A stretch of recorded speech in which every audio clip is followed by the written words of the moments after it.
ಎಲ್ರಿಗೂ ನಮಸ್ಕಾರ. ಈ ಒಂದು ಕಾರ್ಯಕ್ರಮಕ್ಕೆ ಬಂದಿರತಕ್ಕಂಥ ಎಲ್ಲ ಗಣ್ಯಮಾನ್ಯರೇ ಹಾಗೂ ಈಗ ತಾನೇ SSLC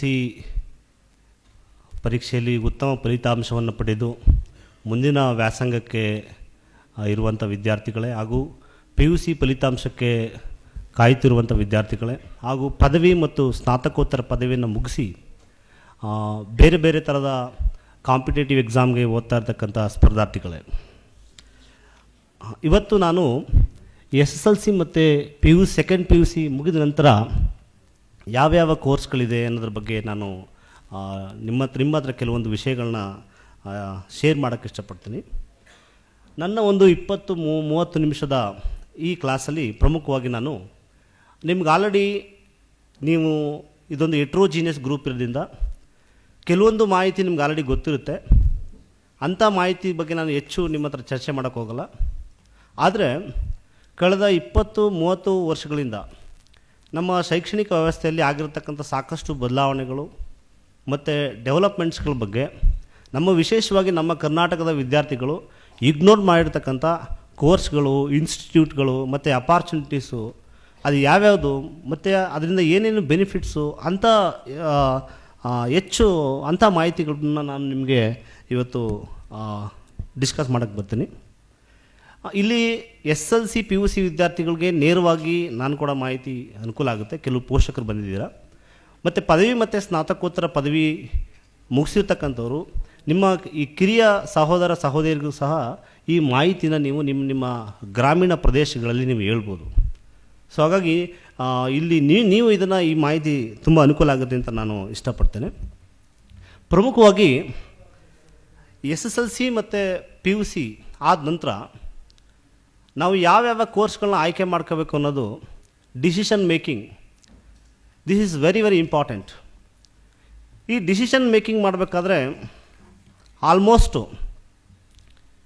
ಸುಮಾರು 60-70% ವಿದ್ಯಾರ್ಥಿಗಳು ಅವರು ಡಿಸಿಷನ್ ಯಾವ ಥರ ತಗೋತಾರೆ ಅಂತಂದರೆ ಅವರು ಪೇರೆಂಟ್ಸು, ಅವರ ಫ್ರೆಂಡ್ಸು, ಈ ಆಧಾರದ ಮೇಲೆ ಅವ್ರು ಎಲ್ಲಿಗೆ ಹೋಗ್ತಾ ಇದ್ದಾರೆ ಮತ್ತು ಪೇರೆಂಟ್ಸ್ ಬಲವಂತ ಏನಿದೆ ಅದ್ರ ಮೇಲೆ ಅವರು ಕೋರ್ಸ್ಗಳನ್ನ ಆಯ್ಕೆ ಮಾಡ್ಕೋತಾರೆ. ಇನ್ನು ಕೆಲವು ಸ್ಟೂಡೆಂಟ್ಸು ಅವರ ಒಂದು ಪೊಟೆನ್ಷಿಯಲಿಟಿ ತಕ್ಕಂಥ ಕೋರ್ಸ್ಗಳನ್ನ ಆಯ್ಕೆ ಮಾಡ್ಕೋತಾರೆ. ಬಟ್ ಇಲ್ಲಿ ಕೋರ್ಸ್ನ ಆಯ್ಕೆ ಮಾಡ್ಕೋಬೇಕಾದ್ರೆ ಪ್ರಮುಖವಾಗಿ ಒಂದು ಇಂಪಾರ್ಟೆಂಟ್ ಕ್ರೈಟೀರಿಯಾ ಅಂದರೆ SWOT ಅನಾಲಿಸಿಸ್ ಅಂತ. ಅಂದರೆ ಒಬ್ಬ ವಿದ್ಯಾರ್ಥಿಯ ಇಂಟ್ರೆಸ್ಟು, ಪರ್ಸ್ನಲ್ ಕೇಪಬಿಲಿಟಿ ಮತ್ತು ಅವನ ಏಮ್ ಎರಡೂ ಕೂಡ ಮ್ಯಾಚ್ ಆಗಬೇಕು.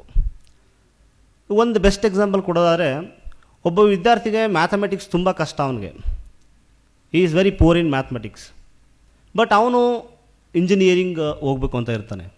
ಅಥವಾ ಒಬ್ಬ ವಿದ್ಯಾರ್ಥಿ ಬಯಾಲಜಿ ಸಬ್ಜೆಕ್ಟ್ಸಲ್ಲಿ ತುಂಬ ವೀಕ್ ಇರ್ತಾನೆ, ಬಟ್ ಅವನಿಗೆ ಡಾಕ್ಟರ್ ಆಗಬೇಕು, BSc ಅಗ್ರಿಕಲ್ಚರ್ ಮಾಡಬೇಕು ಅಂತ ಇರುತ್ತೆ. ನೋಡಿ, ಈ ಥರ ಮಿಸ್ಮ್ಯಾಚಿಂಗ್ ಆಗಬಾರ್ದು.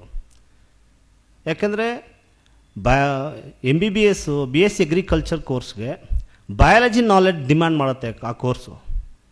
ಸೊ ಹಾಗಾಗಿ ಅವನಿಗೆ ಬಯಾಲಜಿಲಿ ಈ must be good in biology. So ಹೀಗೆ ಯಾವುದೇ ಒಂದು ಕೋರ್ಸ್ನ ಆಯ್ಕೆ ಮಾಡ್ಕೋಬೇಕಾದ್ರೆ ಪೋಷಕರಾದರೂ ಸರಿ ಅಥವಾ ನಿಮ್ಮ ಇಲ್ಲಿ ಇರ್ತಕ್ಕಂಥ ಹಿರಿಯ ಸಹೋದರು ನೀವೆಲ್ಲರೂ ಫಸ್ಟ್ ಅವನ ಕೇಪಬಿಲಿಟಿ ಏನು, ಅವನ ಇಂಟ್ರೆಸ್ಟ್ ಏನು, whether is people oriented, mission oriented ಇದ್ದಾನ, ಪೀಪಲ್ ಓರಿಯೆಂಟೆಡ್ ಇದ್ದಾನ, ಅವನ ಸ್ಕಿಲ್ ಏನಿದೆ, ಅವನನ್ನು ಬೇಸಿಕ್ಕಾಗಿ ಅಬ್ಸರ್ವ್ ಮಾಡಿ ಅವನನ್ನು ಫಸ್ಟು ಸ್ಟಡಿ ಮಾಡಿ ಅವನಿಗೆ ತಕ್ಕಂಥ ಕೋರ್ಸ್ಗೆ ನಾವು ಜಾಯಿನ್ ಮಾಡಿಸಿದ್ರೆ ಡೆಫಿನೆಟ್ಲಿ ಆ ಕೋರ್ಸಲ್ಲಿ ಅವನು ಎಕ್ಸಿಲೆನ್ಸ್ನ ಅಚೀವ್ ಮಾಡ್ತಾನೆ. ಹಾಗಾಗಿ ಫಸ್ಟ್ ಸ್ಟೆಪ್ಪು ಎಲ್ಲರೂ ನಾವು ಇದನ್ನು ಮಾಡಬೇಕು. ಸೊ ಇದಾದ ನಂತರ ಪ್ರಮುಖವಾಗಿ ನಾವು ನಮ್ಮ ಇಂಡಿಯಾದಲ್ಲಿ ಇರ್ತಕ್ಕಂಥ ಎಜುಕೇಷನ್ ಸಿಸ್ಟಮಲ್ಲಿ ಯಾವ್ಯಾವ ಥರದ ಇನ್ಸ್ಟಿಟ್ಯೂಷನ್ ಹೈರಾರ್ಕಿನ ನಾವು ಫಸ್ಟ್ ತಿಳ್ಕೋಬೇಕು. ಈಗ ನಮ್ಮ ಇಂಡಿಯಾದಲ್ಲಿ ಇನ್ಸ್ಟಿಟ್ಯೂಷನ್ಸ್ ಅಂತ ಬಂದರೆ ನಾವು top priority elite institutions, technical institution IITs ಇದೆ, NITs ಇದೆ, IISc ಇದೆ, ಮತ್ತು ಲಾ ಯೂನಿವರ್ಸಿಟಿ ಅಂದರೆ ನ್ಯಾಷನಲ್ ಲಾ ಯೂನಿವರ್ಸಿಟಿಗಳಿವೆ, ಸೆಂಟ್ರಲ್ ಯೂನಿವರ್ಸಿಟೀಸ್ ಇದೆ, ಮತ್ತು ಮ್ಯಾನೇಜ್ಮೆಂಟ್ ಅಂತ ಬಂದಾಗ IIMಗಳಿದ್ದಾವೆ. ಸೊ ಈ ಥರ ಮತ್ತು ಸ್ಟೇಟ್ ಯೂನಿವರ್ಸಿಟೀಸ್ ಇದ್ದಾವೆ, ಮತ್ತು normal degree colleges, PU colleges, ಈ ಥರ ಇನ್ಸ್ಟಿಟ್ಯೂಟ್ಗಳಿದ್ದಾವೆ. ನಮಗೆ ಇನ್ಸ್ಟಿಟ್ಯೂಟ್ಗಳ ಬಗ್ಗೆ ಚೆನ್ನಾಗಿ ತಿಳ್ಕೊಬೇಕು. ಯಾಕಂದರೆ ಈಗ ನಮಗೆ ನೇಚರ್ ಆ್ಯಂಡ್ ನರ್ಚರ್ ಥಿಯರಿ ಅಂತ ಓದ್ತೀವಿ ನಾವು. ನೇಚರ್ ಆ್ಯಂಡ್ ನರ್ಚರ್ ಥಿಯರಿ ಅಂತಂದರೆ ಯಾವುದೇ ಒಬ್ಬ ವ್ಯಕ್ತಿನ ರೂಪಿಸೋದು ಯಾವುದಪ್ಪ ಅಂದರೆ ನೇಚರು. ಸೊ ಹಾಗಾಗಿ ಆಫ್ಟರ್ SSLC ಆಫ್ಟರ್ PUC ನಾವೆಲ್ಲರೂ ಒಂದು ಒಳ್ಳೆ ನೇಚರು, ಒಳ್ಳೆ ಲರ್ನಿಂಗ್ ಅಟ್ಮಾಸ್ಫಿಯರ್ ಇರ್ತಕ್ಕಂಥ ಇನ್ಸ್ಟಿಟ್ಯೂಷನ್ಗಳಿಗೆ ನಾವು ಎಂಟ್ರ್ ಆಗಬೇಕು.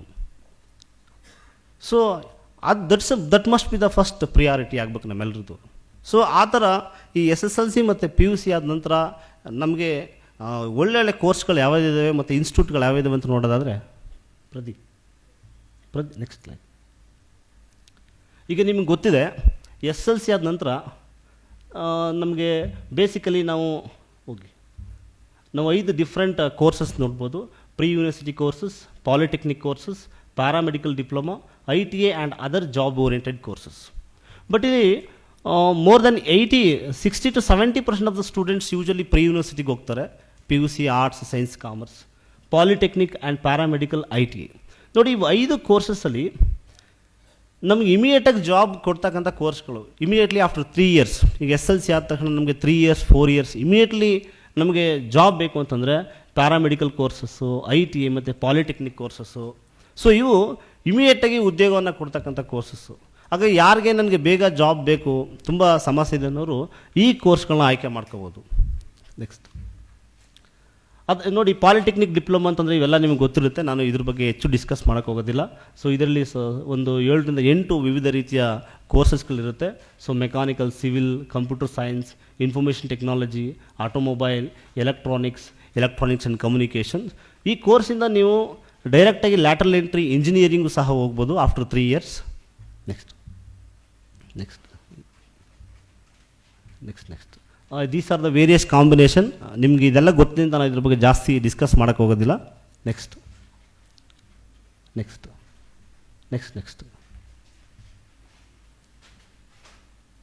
Okay, stop. ಮತ್ತು ನಾವು SSLC ಆದ ನಂತರ ನಾವು PUCಗೆ ಫಸ್ಟು PUCನಲ್ಲಿ ಕಾಂಬಿನೇಷನ್ನ ಚೂಸ್ ಮಾಡ್ತೀವಿ. ಇಲ್ಲಿ ಕಾಂಬಿನೇಷನ್ ಚೂಸ್ ಮಾಡಬೇಕಾದ್ರೆ ಸೈನ್ಸ್, ಆರ್ಟ್ಸ್, ಕಾಮರ್ಸ್. ಯಾಕೆಂತಂದರೆ ಈ PUC ಆದ ನಂತರ ನಾವು UG ಕೋರ್ಸಸ್ಗೆ ಹೋಗ್ತೀವಲ್ಲ ನೋಡಿ, ಆ UG ಕೋರ್ಸಸ್ಗೆ ಹೋಗೋಕ್ಕೆ ಇಲ್ಲಿ ನಾವು ಸರಿಯಾದ ಕಾಂಬಿನೇಷನ್ಗಳನ್ನ, ಸರಿಯಾದ ಕೋರ್ಸ್ಗಳನ್ನ ನಾವು ಆಯ್ಕೆ ಮಾಡ್ಕೋಬೇಕು. ಯಾಕಂದರೆ ನಮಗೆ ಎಷ್ಟೋ ಗ್ರಾಮೀಣ ಪ್ರದೇಶದ ವಿದ್ಯಾರ್ಥಿಗಳಿಗೆ ಈಗ ಅವರು ಪಾಪ ಡಾಕ್ಟರ್ ಆಗಬೇಕು, ಎಷ್ಟು ಮುಗ್ಧತೆ ಇರುತ್ತೆ ಅಂತಂದರೆ ಅವ್ರಿಗೆ is willing to become a doctor, but is unaware of that to become a doctor one must take science ಅಂತ ಗೊತ್ತಿರಲ್ಲ ಅವ್ರಿಗೆ. ಅವ್ರು ಕಾಮರ್ಸ್ ತಗೋತಾರೆ. ಯಾಕಂದ್ರೆ ನಾವು ಎಷ್ಟೋ ವಿದ್ಯಾರ್ಥಿಗಳನ್ನ ಕಾಮರ್ಸು, ಆರ್ಟ್ಸಲ್ಲಿ ಓದ್ಬೇಕಾದ್ರೆ ಕೇಳ್ತೀವಿ, ವಾಟ್ಸ್ ಯುವರ್ ಏಮ್ ಅಂತಂದಾಗ ಡಾಕ್ಟರ್, ಇಂಜಿನಿಯರ್ ಅಂತಂತಾರೆ. ಸೊ ಹಂಗೆ ಆಗಬಾರ್ದು. ಸೊ ಅವ್ರಿಗೊಂದು ಬೇಸಿಕ್ ಇರಬೇಕು. ನಾನು ಡಾಕ್ಟರ್ ಆಗಬೇಕಾದ್ರೆ, ಇಂಜಿನಿಯರಿಂಗ್ ಆಗಬೇಕಾದ್ರೆ ನಾನು ಈ ಕೋರ್ಸ್ ಈಗ ನಾನು ಸೈನ್ಸ್ ತಗೊಳ್ಬೇಕು ನಾನು ಅಂತ ಒಂದು ಬೇಸಿಕ್ ಕೋರ್ಸ್ ಗೊತ್ತಿರಬೇಕು. ಅದೆಲ್ಲ ನಿಮಗೆ ಗೊತ್ತೇ ಅಂತ ಅನ್ಕೋತೀನಿ. ಸೊ ಅದಾದಮೇಲೆ SSLC ಆದಮೇಲೆ ನಮಗೆ ಹೆಚ್ಚು ಆಯ್ಕೆಗಳೇನಿಲ್ಲ. ನಾನು ಹೇಳಿದಾಗೆ ಕೇವಲ 5 ಥರದ ಕೋರ್ಸ್ಗಳಿದೆ. ಆದರೆ SSLC ಆದ ನಂತರ ಈ PUC ಆದ ನಂತರ ನಮಗೆ ಸಾಕಷ್ಟು ಕೋರ್ಸಸ್ಗಳು ಬರುತ್ತೆ. ಸೊ PUC ಆದ ನಂತರ PUC ಆದ ನಂತರ 8 ಡಿಫ್ರೆಂಟ್ ಕೋರ್ಸ್ ನಾವು 8 ಥರ ಕ್ಲಾಸ್ ಮಾಡ್ಬೋದು. ಒಂದು medical courses, allied health and paramedical courses, engineering courses, agriculture science courses, dual degree and integrated courses, basic science courses, law courses and certificate diploma courses. But ಇಲ್ಲಿ ನಾವು ಜಾಸ್ತಿ educate ಆಗದೇ ಇರೋದು ಎಲ್ಲಿಯಪ್ಪ ಅಂತಂದರೆ, ಈಗ ಮೆಡಿಕಲ್ ಕೋರ್ಸಸ್ ಬಗ್ಗೆ ನಮಗೆ ಜ್ಞಾನ ಇದೆ. MBBS, ಆಯುರ್ವೇದಿಕ್ಕು, ಈ ಥರ ನಮಗೆ ಅದು ಗೊತ್ತಿದೆ. ನಮಗೆ ಜಾಸ್ತಿ ನಮ್ಮ ಗ್ರಾಮೀಣ ಭಾಗದ ವಿದ್ಯಾರ್ಥಿಗಳಿಗೆ ನಾಲೆಡ್ಜ್ ಇಲ್ದರು allied health and paramedical courses, D pharma, bachelor of pharmacy, doctor of pharmacy, diploma in ಫಾರ್ಮಸಿನಿದೆ, ಡಾಕ್ಟರ್ ಆಫ್ ಫಾರ್ಮಸಿನಿದೆ, ಮತ್ತು ಇಂಜಿನಿಯರಿಂಗ್ ಕೋರ್ಸ್ ಬಗ್ಗೆನೂ ಗೊತ್ತಿದೆ. Agriculture also they knows something about agriculture. But ಈ ಡ್ಯುಯಲ್ ಡಿಗ್ರಿ ಮತ್ತು ಇಂಟಿಗ್ರೇಟೆಡ್ ಕೋರ್ಸು ನಾನು ತುಂಬ ವಿರಳ. ಈಗ ನೋಡಿ, PUC ಆದ ತಕ್ಷಣ ಡೈರೆಕ್ಟಾಗಿ 5 years MAಗೆ ಹೋಗ್ಬೋದು, 5 years MSc ಮಾಡ್ಬೋದು. ಅದು MSc ಎಲ್ಲಿ ಮಾಡ್ಬೋದು? IASನಲ್ಲಿ, IITsನಲ್ಲಿ ಮಾಡ್ಬೋದು. IIMಲ್ಲಿ ಆಫ್ಟರ್ PUC ಕಾಮರ್ಸ್ ಆದಮೇಲೆ ನಾವು MBA ಮಾಡ್ಬೋದು. ಇದು ಮೋಸ್ಟ್ ನೆಗ್ಲೆಕ್ಟೆಡ್ ಪಾರ್ಟ್.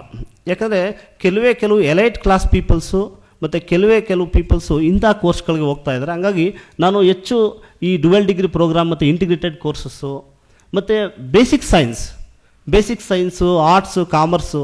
ನಮಗೆ ಈ basic arts, B A, B com, B S C ಅಂತ ನಮ್ಮ ಕಣ್ಣು ಕಾಣೋದು ನಮ್ಮ ಸುತ್ತಮುತ್ತಲಿರ್ತ ಮಹಾರಾಜ, ಯುವರಾಜ ಇಂಥ ಕಾಲೇಜ್ಗಳೇ ಕಾಣ್ತವೆ. ಬಟ್ ಈ B A, B com, B S C ಮತ್ತು ಅದರ್ ಬಿ ಬಿ ಎ ಕೋರ್ಸ್ನ ನಾವು ಈ ಪ್ರೆಸ್ಟೀಜಿಯಸ್ ಇನ್ಸ್ಟಿಟ್ಯೂಷನ್ನು ಆಫ್ಟರ್ ಪಿ ಯು ಸಿ ನಾವು ಮಾಡ್ಬೋದು ಅನ್ನೋದು ನಮಗೆ ನಾಲೆಡ್ಜ್ ಇಲ್ಲ. ಸೊ ಅಂಥ ಇನ್ಸ್ಟಿಟ್ಯೂಷನ್ಗಳಿಗೆ ನಾವು ಹೆಂಗೆ ಎಂಟ್ರ್ ಆಗೋದು ಮತ್ತು ಅದಕ್ಕೆ ಏನೇನು ವೇ ಅನ್ನೋದನ್ನ ಇವತ್ತು ನಾನು ಹೆಚ್ಚು ಡಿಸ್ಕಸ್ ಮಾಡೋಕ್ಕೆ ಇಷ್ಟಪಡ್ತೀನಿ. ಮತ್ತು ಲಾ ಕೋರ್ಸಸ್, ಈ ಲಾ ಕೋರ್ಸಸ್ ಅಷ್ಟೇ. ಸೊ ನಮಗೆ ಗೊತ್ತಿರೋದು ನಮ್ಮ ಓನ್ಲಿ ಸಿಟಿ ಡಿಸ್ಟಿಕ್ ಲೆವೆಲ್ ಇರ್ತಕ್ಕಂಥ ಕಾಲೇಜ್ಗಳು. ಈ ಲಾನ ನಾವು national law university immediately after P U C ಹೋಗ್ಬೋದು ಅಂತ ನಾವು ಇಲ್ಲೂ ಕೂಡ ಈ ಲಾ ಕೋರ್ಸ್ ಇಲ್ಲೂ ಕೂಡ ನಾವು ನೆಗ್ಲೆಕ್ಟ್ ಮಾಡ್ತಾ ಇದ್ದೀವಿ ಲಾ ಕೋರ್ಸಸ್ ಅಲ್ವೇ. ಅದನ್ನು ನೆಕ್ಸ್ಟ್ ನೋಡೋಣ. Next slide. ಆಮೇಲೆ ಪಿ ಯು ಸಿ ಆದ ನಂತರ ಎಗೇನ್ ಪ್ಯಾರಾಮೆಡಿಕಲ್ ಕೋರ್ಸ್ಗೆ ಜಾಯ್ನ್ ಆಗ್ಬೋದು. ನೋಡಿ, ಪ್ಯಾರಾಮೆಡಿಕಲ್ SSLC ಆದಮೇಲೂ ಇದೆ. ಬಟ್ ಕೆಲವು ಕೋರ್ಸಸ್ಸು 3 ಇಯರ್ ಕೋರ್ಸಸ್ಸು ನಾವು ಪಿ ಯು ಸಿ ಆದ ನಂತರ ಮಾಡ್ಬೋದು. X ray technician, dialysis technician, medical lab and ECG technician, operation theatre technician, medical record technician. ನೋಡಿ, ಇವೆಲ್ಲ ಕೋರ್ಸ್ ಮುಗಿದ ತಕ್ಷಣ ಇಮಿಡಿಯೇಟಾಗಿ ನಮಗೆ ಉದ್ಯೋಗವನ್ನು ಕೊಡ್ತಕ್ಕಂಥ ಇದು. ಈ ಕೋವಿಡ್ ಟೈಮಲ್ಲಂತೂ ಈ ಕೋರ್ಸ್ ಮಾಡೋರಿಗೆ ತುಂಬ ಡಿಮ್ಯಾಂಡ್ ಇದೆ ಹೆಲ್ತ್ ಸೆಕ್ಟ್ರಲ್ಲಿ. ಹಾಗಾಗಿ ನಾವು ಯಾರು ನಮಗೆ ಇಂಜಿನಿಯರಿಂಗ್ ಸಿಗಲಿಲ್ಲ ಮತ್ತು ನನಗೆ ಮೆಡಿಕಲ್ ಸೀಟ್ ಸಿಗಲಿಲ್ಲ ಅಂತಕ್ಕಂಥವ್ರು ಈ ಥರ ಕೋರ್ಸ್ಗಳಿಗೆ ಅವರು ಜಾಯ್ನ್ ಆಗ್ಬೋದು. Next allied health courses. ನೋಡಿ, ನಮ್ಮ ಗ್ರಾಮೀಣ ಭಾಗದ ವಿದ್ಯಾರ್ಥಿಗಳು ಹೇಗೆ ಅಂತಂದರೆ, ಸೈನ್ಸ್ ಮಾಡಿದ ತಕ್ಷಣ ಅವ್ರು ಎರಡೇ ಬರೆಯೋದು. KCET ಬರೀತಾರೆ, ಒಂದೊಂದೇ. KCET ಒಂದೇ ಬರೆಯೋದು. ನೀಟ್ JEE ಬರೆಯಲ್ಲ. ಅವ್ರು ಸಿಕ್ಕಿಲ್ಲ ಅಂದರೆ ಅವ್ರು ಬೇರೆ ಯೋಚನೆ ಮಾಡಲ್ಲ.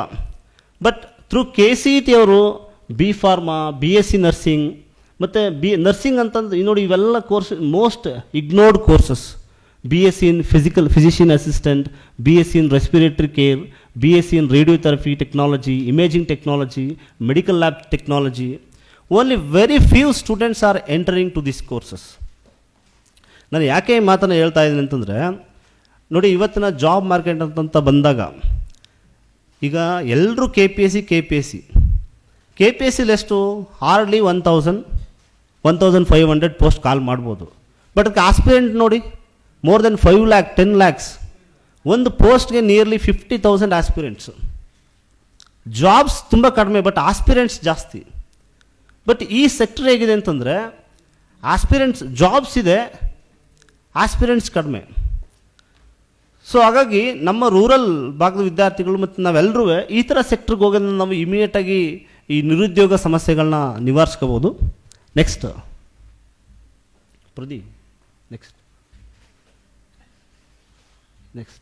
ಎಸ್ ನೆಕ್ಸ್ಟ್ ಬನ್ನಿ. Okay, stop. ಮತ್ತು ಅನದರ್ ಇಂಪಾರ್ಟೆಂಟ್ ಕೋರ್ಸ್ ಏನಪ್ಪ ಅಂದರೆ, ಈಗ ನಾವೆಲ್ಲ PUC ಮುಗಿಸ್ತೀವಿ. PUC ಮುಗಿಸಿದ ತಕ್ಷಣ BTech ಮತ್ತು JEE ಅಡ್ವಾನ್ಸ್ ಎಕ್ಸಾಮ್ ಇದಕ್ಕೆ ಈಕ್ವಲೆಂಟಾಗಿ ಈ ಎಲ್ಲ IIT ಮತ್ತು IIScಗಳಲ್ಲಿ ರೀಸೆಂಟಾಗಿ ಬೇಸಿಕ್ ಸೈನ್ಸ್ ಕೋರ್ಸ್ಗಳನ್ನ ಆಫರ್ ಮಾಡ್ತಾಯಿದ್ದಾರೆ. ನೋಡಿ, ಈ ಕೋರ್ಸ್ಗಳು ಸ್ಟಾರ್ಟ್ ಆಗಿ ಮೋರ್ ದೆನ್ 15 years ಆಗಿದೆ. ಬಟ್ ನಾವು ಯಾರು ಈ ಕೋರ್ಸ್ಗಳಿಗೆ ಹೋಗ್ತಾನೆ ಇಲ್ಲ. ಉದಾಹರಣೆಗೆ ಫಾರ್ ಎಕ್ಸಾಂಪಲ್ IISc ಬ್ಯಾಂಗ್ಳೂರು. ಈ IISc ಬ್ಯಾಂಗ್ಳೂರು ಇನ್ಸ್ಟಿಟ್ಯೂಟ್ ಆ್ಯಕ್ಚುಲಿ ಇಂಡಿಯಾದಲ್ಲಿ ಇದು ಅಕಾಡೆಮಿಕ್ ರ್ಯಾಂಕಿಂಗಲ್ಲಿ ನಂಬರ್ 1 ಇದೆ. ಇದು IISc ಬ್ಯಾಂಗ್ಳೂರು ಮತ್ತು Tata institute of fundamental science, ಇವೆರಡು ಟಾಪ್ 1 ಇನ್ಸ್ಟಿಟ್ಯೂಟ್ಗಳು. ಈ ಇನ್ಸ್ಟಿಟ್ಯೂಟ್ ನಮಗೆ BSc ಕೋರ್ಸ್ನ ಆಫರ್ ಮಾಡ್ತಾಯಿದೆ, 4 years ಕೋರ್ಸ್ನ. ನೋಡಿ, ಇಲ್ಲಿ BSMS ಕೋರ್ಸ್ ಅಂತ 6 years course, bachelor of science and master of science ಕೋರ್ಸ್ನ ಆಫರ್ ಮಾಡ್ತಾಯಿದೆ. ಬಟ್ ಇದಕ್ಕೆ ಎಂಟ್ರ್ ಆಗಬೇಕಂದ್ರೆ ಇದಕ್ಕೆ KVPY ಅಂತ ಒಂದು ಎಕ್ಸಾಮ್ ಇದೆ. ಥ್ರೂ KVPY ಕರ್ನಾಟಕ ವಿದ್ಯಾರ್ಥಿ ಪ್ರತಿಯೋಜಿತ ಯೋಜನಾ ಅಂತ ಒಂದು ಎಕ್ಸಾಮ್ ಇದೆ after +2. And IIT JEE and AIPMT all India pre medical test. ಈ 3 ಎಕ್ಸಾಮ್ ಸ್ಕೋರ್ ಮೇಲೆ ನಾವು IISc ಬ್ಯಾಂಗ್ಳೂರಲ್ಲಿ UG programmes. So UG programmes ಅಂತಂದರೆ ಅಲ್ಲಿ ನೋಡಿ, ಅಲ್ಲಿ ಸ್ಪೆಷಲ್ ಇದೆ. ಇಲ್ಲಿ ವೈ ದಿಸ್ ಈಸ್ ಸ್ಪೆಷಲ್ ಅಂತಂದರೆ, ಈಗ ನಮ್ಮ ಆರ್ಡಿನರಿ ನಮ್ಮ ಕಾಲೇಜ್ಗಳಲ್ಲಿ UG ಪ್ರೋಗ್ರಾಮ್ಸ್ ಅಂದರೆ ನಾವು ಎಲ್ಲ ಸಬ್ಜೆಕ್ಟ್ಸು ಈಕ್ವಲ್ ಓದ್ತೀವಿ. ಬಟ್ ಅಲ್ಲಾಗಿಲ್ಲ. BSc ಕೆಮಿಸ್ಟ್ರಿ 1 ಸಬ್ಜೆಕ್ಟ್ ಅಂದರೆ ಒಂದು ಸಬ್ಜೆಕ್ಟಲ್ಲಿ ನಾವು ಆಳವಾದ ಜ್ಞಾನವನ್ನು ಪಡಿಬೋದು. You can become very good researcher in 1 subject. ಈಗ ನಾವು 3 ಸಬ್ಜೆಕ್ಟನ್ನು ಓದೋದ್ರ ಬದಲು ಒಂದೇ ಸಬ್ಜೆಕ್ಟ್ಗೆ ನಾವು UG PG ಮಾಡಿದ್ರೆ, ನಾವೇನು ನಮ್ಮ ಸ್ಟೇಟ್ ಯೂನಿವರ್ಸಿಟಿಗಳಲ್ಲಿ ಮಾಸ್ಟರ್ ಡಿಗ್ರಿಲಿ ಕಲಿತಾ ಇದ್ದೀವಲ್ಲ, ಅದೆಲ್ಲ UGಲೇ ಕಲ್ತ್ಬಿಡ್ತಾರೆ. At the end of the UG IIScಲಿ BSc ಆನರ್ ಡಿಗ್ರಿ ಮಾಡೋಂಥ ಒಬ್ಬ ವಿದ್ಯಾರ್ಥಿ is going to publish a research paper. You just imagine. But ನಾವೇನು ಮಾಡ್ತಾ ಇದ್ದೀವಿ ಅಂದರೆ we are going to publish a research paper only after entering to the PhD degree. You just see the difference. Masters ಮಾಡಿ ಅದು PhD ಮಾಡಿ 4 ವರ್ಷ ಆದಮೇಲೆ ಅಂದರೆ ಈ ಕ್ವಾಲಿಟಿ ನೋಡಿ, ಕ್ವಾಲಿಟಿ ಹೇಗಿದೆ ಅಂತ. That's why side nature and nurture ಅಂತ. ಇಲ್ಲಿ BSc ಫೈನಲ್ ಇಯರ್ಲಿ ಒಬ್ಬ ವಿದ್ಯಾರ್ಥಿ ಇಂಟರ್ನ್ಯಾಷನಲ್ ರೆಕಗ್ನೈಸ್ಡ್ ಪಿಯರ್ ರಿವ್ಯೂಡ್ ಜರ್ನಲಲ್ಲಿ ಒಂದು ರಿಸರ್ಚ್ ಆರ್ಟಿಕಲ್ನ ಪಬ್ಲಿಷ್ ಮಾಡ್ತಕ್ಕಂಥ ಜ್ಞಾನ ಅವನಿಗೆ ಬರುತ್ತೆ. So that's why I suggest you to enter, if you are willing to continue your education in basic science, you can do basic science in IISc Bangalore. And next ಬನ್ನಿ. ಮತ್ತು ನಾನು ಡುವೆಲ್ ಡಿಗ್ರಿ ಪ್ರೋಗ್ರಾಮ್ ಅಂತಂದೆ. ಈ dual degree program ಅಂತಂದರೆ ಈ PUC ಆದ ನಂತರ ನಾವು UG ಮತ್ತು PG ಪ್ರೋಗ್ರಾಮ್ನ ಒಂದು ಕಂಟಿನ್ಯೂಸ್ ಆಗಿ ಮಾಡ್ಬೋದು, ಒನ್ ಸಿಂಗಲ್ ಅಡ್ಮಿಷನ್. ಈಗ PUC ಆದ ತಕ್ಷಣ ಒಂದು ಎಕ್ಸಾಮ್ ಬರೆದು ಅಡ್ಮಿಷನ್ ಆದರೆ ಮುಗೀತು. ಅಲ್ಲೇ ನಮಗೆ UG ಮತ್ತು PG ಎರಡು ಒಟ್ಟಿಗೆ ಸಿಗುತ್ತೆ ಅಂತ ಒಂದು ಎಲ್ಲಿದೆ ಅಂತಂದರೆ, ಈಗ humanities and social science entrance exam ಅಂತ ಒಂದಿದೆ. It is conducted by IIT Madras. IIT Madras ಅವರು ಈ ಎಕ್ಸಾಮನ್ನು ಕಂಡಕ್ಟ್ ಮಾಡ್ತಾರೆ, HSE ಅಂತೇಳಿ.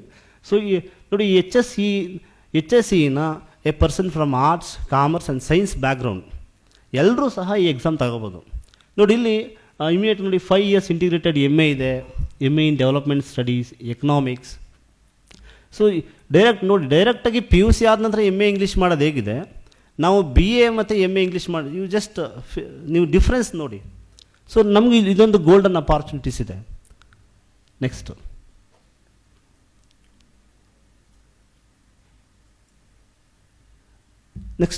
15 years back central government basic science ಮತ್ತು ಹ್ಯುಮ್ಯಾನಿಟೀಸ್ ಕೋರ್ಸ್ಗಳನ್ನ ಡೆವಲಪ್ ಮಾಡೋಕ್ಕೆ ICAR ಅಂತ ಒಂದು ಇನ್ಸ್ಟಿಟ್ಯೂಟ್ಗಳನ್ನ ಸ್ಟಾರ್ಟ್ ಮಾಡಿದೆ, Indian institute of science education research ಅಂತ. ಇಲ್ಲೂ BS ಮತ್ತು MS ಡುವೆಲ್ ಡಿಗ್ರಿ ಪ್ರೋಗ್ರಾಮ್ನ ಆಫರ್ ಮಾಡ್ತಾರೆ ಅವರು. ಇದು ನಮ್ಗೆ ಆಲ್ ಓವರ್ ಇಂಡಿಯಾದಲ್ಲಿ ನಮಗೆ ಒಂದು 14 to 15 ICAR ಇನ್ಸ್ಟಿಟ್ಯೂಟ್ಗಳಿದೆ. ಈ ಇನ್ಸ್ಟಿಟ್ಯೂಟ್ಗಳಲ್ಲಿ ನಮಗೊಂದು 2000 to 3000 ಸೀಟ್ಸ್ ಇರ್ಬೋದು. ಸೊ ಇಲ್ಲೂ ಸಹ ನಮಗೆ 5 year BS bachelor of science and master of science dual degree programme in biological, chemical, mathematical and physical science ಇದೆ.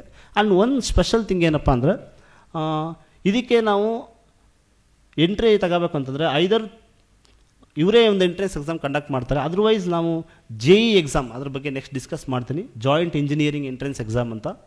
It is the most prestigious exam in India. ನೀವು JEE exam score basis ಮೇಲೂ ಸಹ ಇಲ್ಲಿ seat ತಗೋಬೋದು. ಇಲ್ಲಿ seat ತಗೊಂಡ್ರೆ right ನಾವು every month 5000 scholarship ಇದೆ ಸ್ಟೂಡೆಂಟ್ಗೆ. ಅಂದರೆ ಅವನು UG ಇಂದನೇ 5000 ಸ್ಕಾಲರ್ಶಿಪ್ ಸಿಗ್ತಾ ಹೋಗುತ್ತೆ ಅವನಿಗೆ. ನೆಕ್ಸ್ಟ್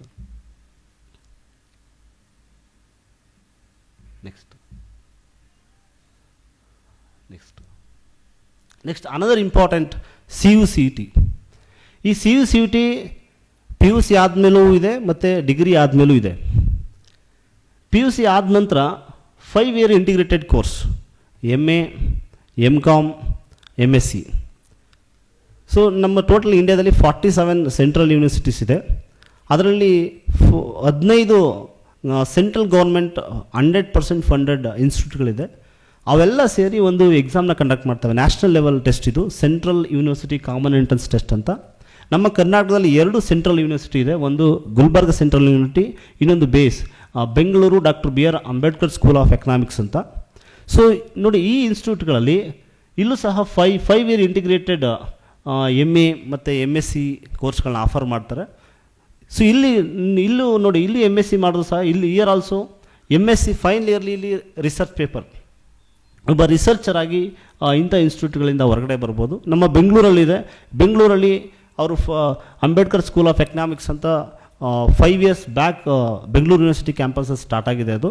ಸೊ ಇಲ್ಲಿ ನಮಗೆ ಇಲ್ಲಿ ಓನ್ಲಿ ಎಕನಾಮಿಕ್ಸ್ ರಿಲೇಟೆಡ್ ಕೋರ್ಸ್, ಅಂದರೆ ನಾವು ಯಾರು ಎಕನಾಮಿಕ್ಸಲ್ಲಿ ಒಳ್ಳೆ ರಿಸರ್ಚರ್ ಆಗಬೇಕು, PhD ಮಾಡಬೇಕು, ಪೋಸ್ಟ್ ಡಾಕ್ ಮಾಡಬೇಕು ಅನ್ನೋ ತುಂಬ ಇಂಟ್ರೆಸ್ಟ್ ಇದೆಯೋ ಅವರು ಈ ಇನ್ಸ್ಟಿಟ್ಯೂಟ್ಗೆ ಹೋಗ್ಬೋದು. ಈಗ PUC ಆದಮೇಲೂ ಹೋಗ್ಬೋದು, ಡಿಗ್ರಿ ಆಗ್ಬೋದು. ಆಮೇಲೆ ಇಲ್ಲಿ ಒಂದು ಎಕ್ಸಿಟ್ ಪಾಲಿಸಿ ಇದೆ. ನಾನು ಈ ಡುವೆಲ್ ಡಿಗ್ರಿ ಮತ್ತು ಇಂಟಿಗ್ರೇಟೆಡ್ ಕೋರ್ಸಲ್ಲಿ ಒಂದು ಎಕ್ಸಿಟ್ ಪಾಲಿಸಿ. ಏನು ಎಕ್ಸಿಟ್ ಪಾಲಿಸಿ ಅಂತಂದರೆ, it's a 5 year course.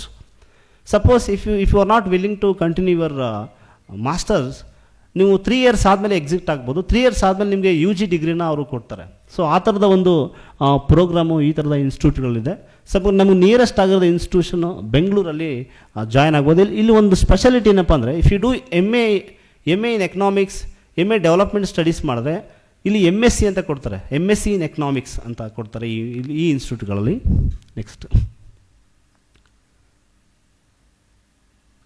Next law courses. There are 17 national law universities are there in India.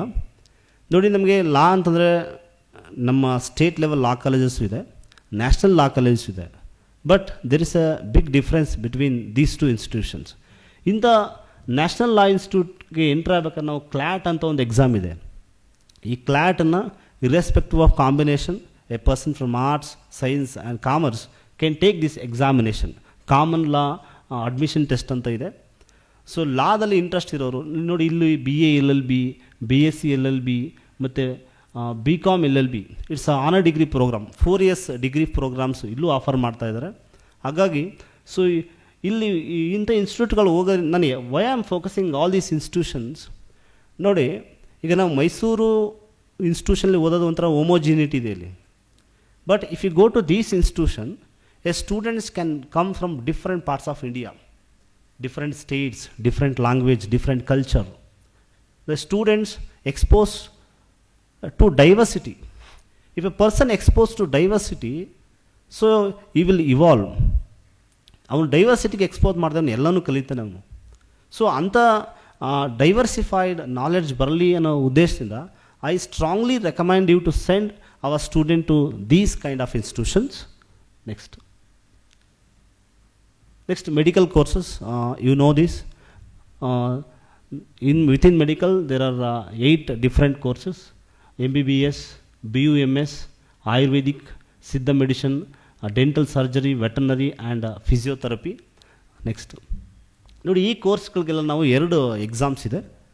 ಒಂದು ನೀಟ್ ಅಂತ ಎಕ್ಸಾಮ್ಸ್ ಇದೆ, national eligibility come entrance exams ಅಂತ ಇದೆ. ಇದು ನ್ಯಾಷನಲ್ ಲೆವೆಲ್ ಎಕ್ಸಾಮ್ ಇದೆ. ಈ ಎಕ್ಸಾಮ್ ಬರೆದು ಮೆಡಿಕಲ್ ಸೀಟ್ ತಗೋಬೋದು. Next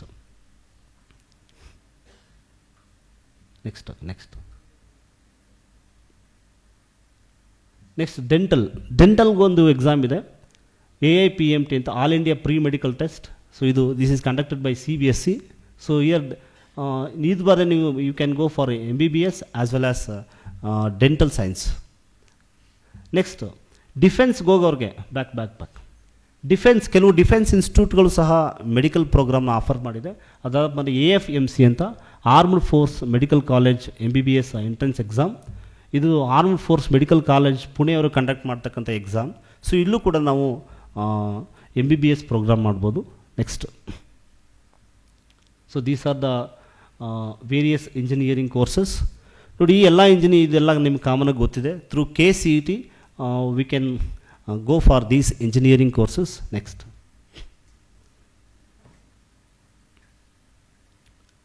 yes.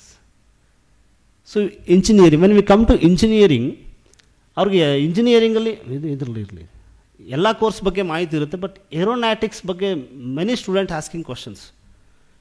ಯಾಕಂದರೆ ಅವ್ರಿಗೆ ಏರೋನಾಟಿಕ್ಸಲ್ಲಿ ಸುಮಾರು ನೋಡಿ, ಇದು ಸಹ ಹೆಚ್ಚು ಉದ್ಯೋಗವನ್ನು ಸೃಷ್ಟಿ ಮಾಡ್ತಕ್ಕಂಥ ಕೋರ್ಸು. ಅಫ್ಕೋರ್ಸ್ ಈ ಕೋರ್ಸ್ಗಳಿಗೆ ಎಂಟ್ರ್ ಆಗೋದು ಸ್ವಲ್ಪ ಕಷ್ಟ ಇದೆ. ಕಷ್ಟ in the sense there are lots of screening test, we must prepare for that. But ಅದಕ್ಕೆ ಪ್ರಿಪೇರ್ ಆಗಿ ನಮಗೆ ಇನ್ಫಾರ್ಮೇಷನ್ ಬೇಕು. ಸೊ ಇಷ್ಟು ಕೋರ್ಸ್ ಇದೆ. So aeronautical engineering, BSc in aviation, BSc in airlines and airport management, and BBA. Even commerce students can do the course related to aviation, BBA in aviation management, commercial pilot training. Many students pilot ಆಗಬೇಕಾದ್ರೆ ಯಾವ course ಮಾಡಬೇಕು ಅಂತ ಕೇಳ್ತಾ ಇರ್ತಾರೆ. So commercial pilot training ಅಂತ ಇದೆ. So there are more than 25 institutions are in India. They are offering these 7 different courses: diploma in aviation management, diploma in aviation hospitality. So ಇವೆಲ್ಲ ತುಂಬ ಬೇಗ ಜಾಬ್ ಸಿಗೋಂಥ ಕೋರ್ಸಸ್ಗಳು. And at the same time these courses are ignored by our rural childrens. Yes, this is another important exam, IIT JEE. Many people thought that this IIT JEE is only for entering IITs in India. No. ನೋಡಿ, ಈ I I T J E exam ನಾವು ಈಗ I I ಟಿಲಿ B tech ಪ್ರೋಗ್ರಾಮ್ಗೆ ಡೈರೆಕ್ಟಾಗಿ ಹೋಗ್ಬೋದು. ಅದ್ರ ಜೊತೆಗೇ ನಾವು ಇಸ್ರೋಗೆ ಹೋಗ್ಬೋದು. ಇಸ್ರೋನಲ್ಲೂ ಸಹ ಏರೋಸ್ಪೇಸ್ ಇಂಜಿನಿಯರಿಂಗ್ ಮತ್ತು aerospace related U G courses and integrated courses ಇದೆ. ಸೊ ಅಲ್ಲಿಗೆ ಸೆಲೆಕ್ಷನ್ ಯಾವ ಬೇಸ್ ಮೇಲೆ ಮಾಡ್ತಾರೆ ಅಂದರೆ ಈ I I T J E. Most of all the institutions science related ಕೋರ್ಸ್ಗೆಲ್ಲ I I T J E course ಮೇಲೆ ತಗೊಳ್ಳೋದ್ರಿಂದ ನಿಮ್ಗೆ ಐ ಐ ಟಿ ಸಿಗಲಿಲ್ಲ ಅಂತಂದರೆ finally will land up in I I C Bangalore or ISRO. ನೀವು ಇಸ್ರೋಗೂ ಕೂಡ okay, this is the entry, I I T J E. Next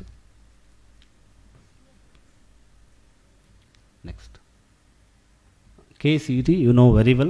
So through KC we can go for engineering, BSc agriculture and other allied and health courses. Next, those who are willing to go for defense, ಅವರು army institute of technology AIT Pune ಇದೆ. So ಇಲ್ಲಿಗೂ ಸಹ ಅವರು related to defence related B tech ಪ್ರೋಗ್ರಾಮ್ಸ್ನ ಅವರು ಮಾಡ್ತಾರೆ. So ಅಲ್ಲಿಗೆ main J E exam ಮುಖಾಂತರ ಹೋಗ್ಬೋದು. ನೆಕ್ಸ್ಟ್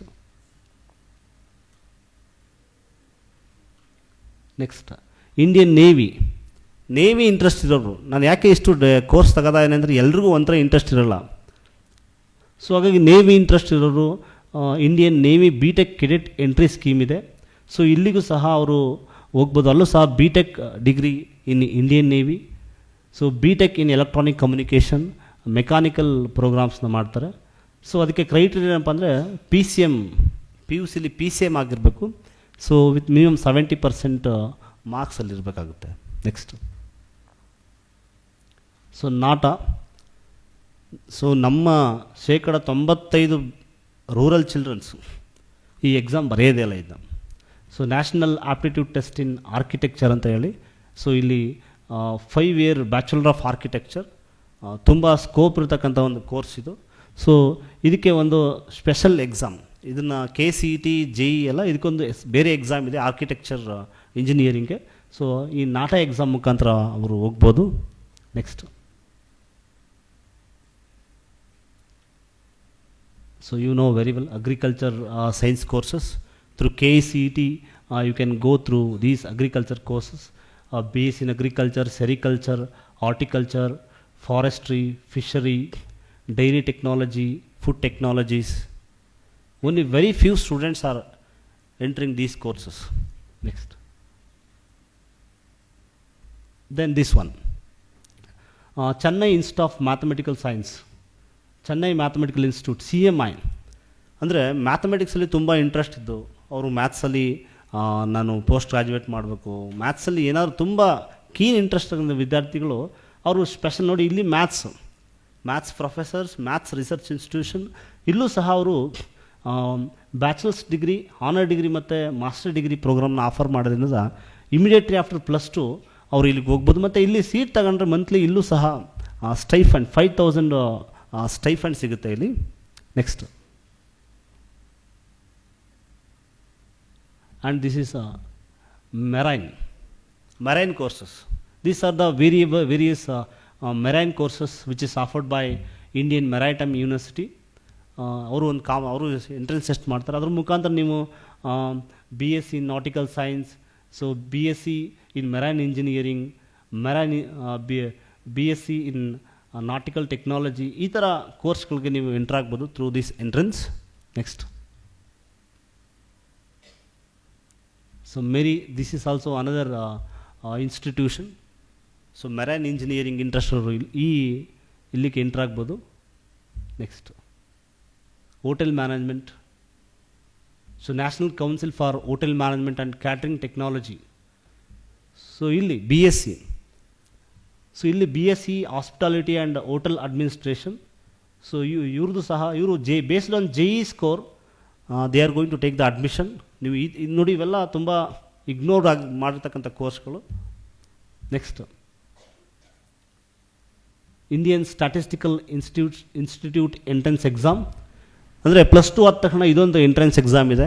ಸ್ಟ್ಯಾಟಿಸ್ಟಿಕ್ಸಲ್ಲಿ, ಮ್ಯಾಥ್ಸಲ್ಲಿ ಇಂಟ್ರೆಸ್ಟ್ ಇರೋರು ಈ ಎಕ್ಸಾಮ್ ತಗೊಬೋದು. Next, design.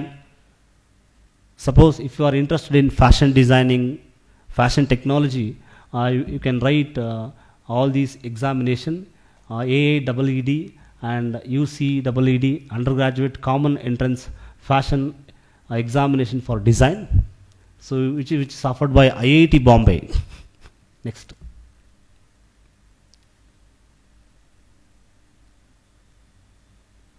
Okay, these are the fashion design, SOFT, School of Fashion Technology, Pune.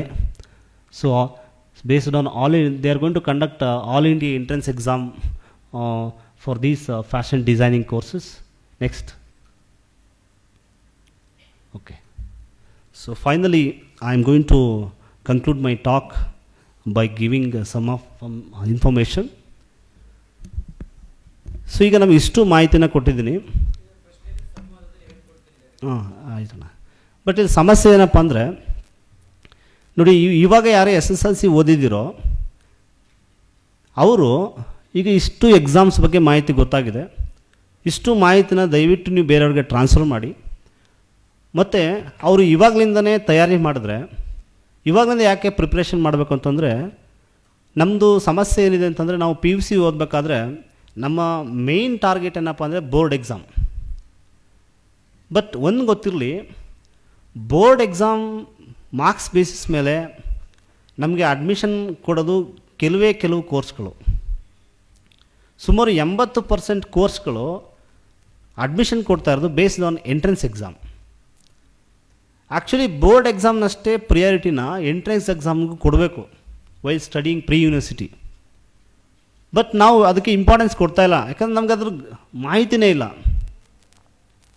So ಹಾಗಾಗಿ ನಾವೆಲ್ಲರೂ ಏನಪ್ಪ ಅಂದರೆ, ಬೋರ್ಡ್ ಎಕ್ಸಾಮಲ್ಲಿ ಎಲ್ಲರೂ 99, 90, 100 ಮಾರ್ಕ್ಸ್ ತೆಗೆಯೋದಕ್ಕಿಂತ ಎಂಟ್ರೆನ್ಸ್ ಎಕ್ಸಾಮ್ ಕ್ಲಿಯರ್ ಮಾಡಿ ಈ ಥರ ಡಿಫ್ರೆಂಟ್ ಡೈವರ್ಸಿಫೈಡ್ ಕೋರ್ಸ್ ಮತ್ತು ಇನ್ಸ್ಟಿಟ್ಯೂಟ್ಗೆ ಎಂಟ್ರ್ ಆಗೋಕ್ಕೆ ಈಗಲಿಂದನೇ ತಯಾರು ಮಾಡೋದು ಒಳ್ಳೆಯದು. ಯಾಕೆಂದರೆ ನೋಡಿ, ಬೋರ್ಡ್ ಎಕ್ಸಾಮ್ ಬೇರೆಯೇ. ಬೋರ್ಡ್ ಎಕ್ಸಾಮಲ್ಲಿ they are going to test your memory. But ಈ ಥರದ ಎಂಟ್ರೆನ್ಸ್ ಎಕ್ಸಾಮಲ್ಲಿ ಅವರು ನಮ್ಮ ಸ್ಕಿಲ್ನ ಟೆಸ್ಟ್ ಮಾಡ್ತಾರೆ, ನಮ್ಮ ಅಪ್ಲಿಕೇಶನ್ಸನ್ನು, ಕ್ರಿಯೇಟಿವಿಟಿನ ಟೆಸ್ಟ್ ಮಾಡ್ತಾರೆ. ಈಗ ಮೆಮೊರಿ ಓರಿಯೆಂಟ್ ಒಂದು ಡೆಫಿನೇಷನ್ ಕೇಳಿದ್ರೆ ಅವನು ಈಸಿಯಾಗಿ ಮಗಪ್ ಮಾಡಿ ಹೇಳ್ಬಿಡ್ತಾನೆ. ಬಟ್ ಅದ್ರ ಮೇಲೆ ಅಪ್ಲಿಕೇಶನ್ಸ್ ಲೆವೆಲ್ ಕ್ವಶನ್ಸ್ ಕೇಳಿದ್ರೆ ಅವ್ನು ಆನ್ಸರ್ ಮಾಡೋಕ್ಕಾಗಲ್ಲ. ಬಿಕಾಸ್ ಈಗ from first standard to 10th standard we are trained like that. Whatever the teacher taught, whatever the notes is given, we are simply reproducing things instead of processing the things. But immediately after SSLC, immediately after PUC, more than 40 different entrance exam will come for different courses. Board exam ಬೇಕಾಗಿರೋ criteria memory, but ಇವಕ್ಕೆ ಬೇಕಾಗಿರೋದು creativity, applications, which is not in our education system. ಅದನ್ನು within a span of 2 years ನಾವು ಕಲಿಬೇಕು. ಈಗ ನಾವು ನೋಡಿ, ನಾವೆಲ್ಲ ಡಿಗ್ರಿ ಮಾಡ್ತೀವಿ, ಮಾಸ್ಟರ್ ಡಿಗ್ರಿ ಮಾಡ್ತೀವಿ. We are going to take separate 2 years, 3 years to study for competitive exams. ನಾವು ಅದೇ ಹಿಸ್ಟ್ರಿ, ಅದೇ ಎಕನಾಮಿಕ್ಸು, ಅದೇ ಸೈನ್ಸನ್ನ ಪುನಃ ಓದ್ತೀವಿ ನಾವು. ಬಟ್ ಇವಾಗ ನಾವು ಎಷ್ಟು ಫಾಸ್ಟ್ ಇರಬೇಕು ಅಂತಂದರೆ, ಸೈಮಲ್ಟೇನಿಯಸ್ ಆಗಿ ಪ್ಯಾರಲಲ್ ಆಗಿ ಪ್ರಿಪ್ರೇಷನ್ ನಡೆಸಬೇಕಾಗಿದೆ. ಯಾಕೆಂತಂದರೆ ಈಗ ಸಿಟಿ ಪ್ಲೇಸಲ್ಲಿರೋರು, ಮೆಟ್ರೋಪಾಲಿಯನ್ ಸಿಟಿಲಿ ಇರ್ತಕ್ಕಂಥವ್ರಿಗೆ ಸಾಕಷ್ಟು ಮಾಹಿತಿ ಇರುತ್ತೆ. ಅವರು ಈ ಥರ ಸ್ಕೋರ್ ಮಾಡೋಕ್ಕೆ ಜಾಸ್ತಿ ಟಾರ್ಗೆಟ್ಸ್ಗಳಲ್ಲ. ಈ ಥರ they are behind this entrance exam instead of board exam. ಹಂಗಾಗಿ even though our rural students are capable and potential, they can't go to these institutions. ಏನಕ್ಕೆ ಅಂದರೆ, ಫಸ್ಟ್ ಆಫ್ ಆಲ್ ಅವ್ರಿಗೆ ಇನ್ಫಾರ್ಮೇಷನ್ ಇರೋಲ್ಲ. ಇನ್ಫಾರ್ಮೇಷನ್ ಇದ್ದರೂ ಅವ್ರಿಗೆ ಹೇಗೆ ತಯಾರಿ ಮಾಡಬೇಕು ಏನು ಅಂತ ಅವ್ರನ್ನ ಮೆಂಟ್ರಿಂಗ್ ಮಾಡೋರು ಇರೋಲ್ಲ. ಹಾಗಾಗಿ ಇಲ್ಲಿರ್ತಕ್ಕಂಥ ಗ್ರ್ಯಾಜುಯೇಟ್ಸ್ ಮತ್ತು ಪೋಸ್ಟ್ ಗ್ರ್ಯಾಜುಯೇಟ್ಸ್ ಸ್ಟೂಡೆಂಟ್ಸು ಈ ಥರ ಎಕ್ಸಾಮ್ ರಿಲೇಟೆಡು ಅವ್ರನ್ನ ಮೆಂಟ್ರಿಂಗ್ ಮಾಡಬೇಕು. ಮತ್ತು ಈಗ ಯಾರು ಫಸ್ಟ್ PUC ಓದ್ತಾರೆ ಎಸ್ಪೆಷಲಿ, ಮತ್ತು ಈ ಎಕ್ಸಾಮ್ಸ್ ಎಲ್ಲ ಯಾವಾಗ ಬರ್ತಾ ಇದೀವಿ ಅಂದರೆ, ಬೋರ್ಡ್ ಎಕ್ಸಾಮ್ ಇನ್ನೂ 3 months 4 months ಇರುವಾಗ ಈ ಎಕ್ಸಾಮ್ಸ್ಗಳು ಬರ್ತವೆ. ಈಗ ಎಕ್ಸಾಮ್ಸ್ ಎಲ್ಲ in the month of June July ನಡೀತವೆ. ಬಟ್ ಇವಕ್ಕೆಲ್ಲ ಪ್ರೋಸೆಸ್ ಯಾವಾಗ ಸ್ಟಾರ್ಟ್ ಆಗಿರುತ್ತೆ ಅಂದರೆ, in the month of December, January. Immediately after the mid term exam, PUC mid term exam ಆದ ಕೂಡಲೇ ಈ ಎಲ್ಲ ಎಕ್ಸಾಮ್ ಪ್ರೋಸೆಸ್ ಸ್ಟಾರ್ಟ್ ಆಗುತ್ತೆ. ಸೊ ಹಾಗಾಗಿ ಫಸ್ಟ್ PUC ಇಂದನೇ ಡೇ 1 ಇಂದನೇ ಪ್ರಿಪೇರ್ ಆದರೆ ಡೆಫಿನೆಟ್ಲಿ ಅವರು ಈ ಎಕ್ಸಾಮ್ಗಳನ್ನ ಕ್ಲಿಯರ್ ಮಾಡ್ಬೋದು ಮತ್ತು ಒಂದು ಒಳ್ಳೆ ಇನ್ಸ್ಟಿಟ್ಯೂಟ್ಗಳಿಗೆ ಅವರು ಎಂಟ್ರ್ ಆಗ್ಬೋದು. ಆಮೇಲೆ ಯಾರೋ ಒಬ್ರು ಹೇಳಿದ್ರು, ಇತ್ತೀಚೆಗೆ IAS ಮಾಡೋರು ಇಂಜಿನಿಯರಿಂಗು, ಸೈನ್ಸ್ ಬ್ಯಾಕ್ಗ್ರೌಂಡಿಂದ ಬರ್ತಾ ಇದ್ದಾರೆ ಅಂತ. ಯಾಕೆಂದರೆ ನೀವು ಥಿಂಕ್ ಮಾಡಿ, humanity subjects and science subjects. ಯಾಕಂದರೆ ಈ IAS ಈ ಥರ ಎಕ್ಸಾಮ್ ಕ್ಲಿಯರ್ ಮಾಡಬೇಕಾದ್ರೆ ನಮಗೆ ಲಾಜಿಕಲ್ ಬ್ರೈನ್ ಬೇಕು, ಲಾಜಿಕಲ್ ಥಿಂಕಿಂಗ್ ಬೇಕು ಅಲ್ಲಿ. ಬಟ್ ಹ್ಯುಮ್ಯಾನಿಟೀಸು ನಮಗೆ ನಾವು ಎಷ್ಟು ಲಾಜಿಕಲಾಗಿ ಯೋಚನೆ ಮಾಡಲ್ಲ ಅಲ್ಲಿ. ಬಟ್ ಇಲ್ಲಿ mathematics, chemistry, physics, biology, so ಇಲ್ಲೆಲ್ಲ ಬೈ ಡಿಫಾಲ್ಟ್ ಅಲ್ಲಿ ಆ ಥಿಂಕಿಂಗ್ ಇರುತ್ತೆ. ಬಟ್ ಇಲ್ಲಿ ನಾವು ಬರೀ ಎಕ್ಸಾಮಿನೇಷನ್ ಮೆಮೊರಿ ಓರಿಯೆಂಟಲ್ಲಿ ಓದ್ತೀವಿ ನಾವು. ಸೊ ಹಾಗಾಗಿ ಆ ಒಂದು ಅವರು ಥಿಂಕಿಂಗ್ ಮತ್ತು ಲ್ಯಾಂಗ್ವೇಜಲ್ಲಿ ಬಂದಿರೋದ್ರಿಂದ ಅವ್ರು ಈಸಿಯಾಗಿ ಆಗ್ತಾಯಿದ್ದಾರೆ. ಸೊ ಹಾಗಾಗಿ ನಮ್ಮ ಇಲ್ಲಿ ಇರತಕ್ಕಂಥ SSLC PUC ವಿದ್ಯಾರ್ಥಿಗಳು ಮತ್ತು ನಿಮ್ಮ ಕಿರಿಯ ಹಿರಿಯ ಸಹೋದರಿಯರನ್ನ ಈ ಥರ ಒಂದು ಎಕ್ಸಾಮ್ಸ್ ಅಟ್ಲೀಸ್ಟ್ ಒಂದು 1 or 2 ಇಯರ್ ಅವ್ರು ಎಕ್ಸಾಮ್ ಬರೀಲಿ, ನೆಕ್ಸ್ಟ್ ಜನ್ರೇಷನ್ ಅಟ್ಲೀಸ್ಟ್ ಅವರು ಸಕ್ಸಸ್ ಆಗಿ ಈ ಥರ ಇನ್ಸ್ಟಿಟ್ಯೂಟ್ಗಳಿಗೆ ಹೋಗಲಿ ಅಂತ ಎಲ್ರಿಗೂ ಆಲ್ ದ ಬೆಸ್ಟ್ ಹೇಳ್ತಾ, ರಿಲೇಟೆಡ್ ಕೋರ್ಸಸ್ ಏನಾದರೂ ಡೌಟ್ಸ್ ಇದ್ದರೆ ಕೇಳ್ಬೋದು ನೀವು.